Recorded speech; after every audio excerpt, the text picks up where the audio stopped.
اور پھر وہ آسان موضوع نہیں ہے، اور اس میں یعنی اگر آپ کہیں تو خاصی گفتگو ہو سکتی ہے۔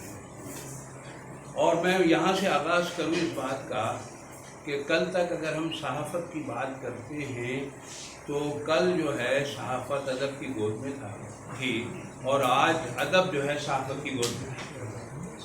تو جب ادب صحافت کی گود میں ہوگا تو آپ یہ سمجھ لیں، تو جو ہمارے بھائی اشفاق کہہ رہے تھے کہ بھائی لینگویج کی بات بھی کیجیے، تو بات لٹریچر کی نہیں ہوگی، زیادہ بات لینگویج کی ہی ہوگی۔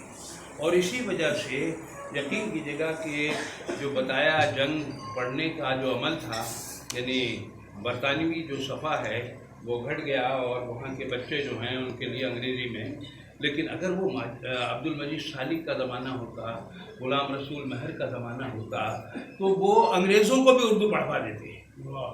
یعنی اب ہم جو لوگ ہیں، ہماری جو کیفیت ہے وہ اس کی کیفیت اسی طرح کی ہے کہ ہم ایڈجسٹمنٹ کرتے ہیں زیادہ۔ جیسے کہ آغاز میں انہوں نے کہا کہ یہ منافقت کی صدی ہے، یعنی ہم سچ بولنے پر تیار نہیں ہیں۔ اب ہم آگے چلتے ہیں، اب سچ کیا ہے؟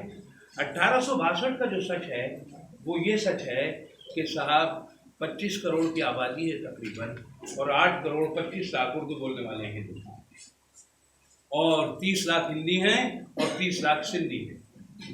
یہ ڈاکٹر گستاولی بان کا ترجمہ 1912 میں سید علی بلگرامی نے کیا تھا، اس میں سارے اعداد و شمار موجود ہیں، اور خمخانہ جاوید کا جو پہلی جلد ہے اس کے اندر بھی مقدمے میں موجود ہے یہ اعداد و شمار۔ تو اب اگر ہم یہاں سے آگے بڑھیں اور لارڈ کیمبل کی بات کرتے ہوئے آگے گزریں، تو اس نے کہا کہ زبان اردو نہیں، زبان ہندی ہے۔ اچھا، پھر ایک بات کو اور پیش نظر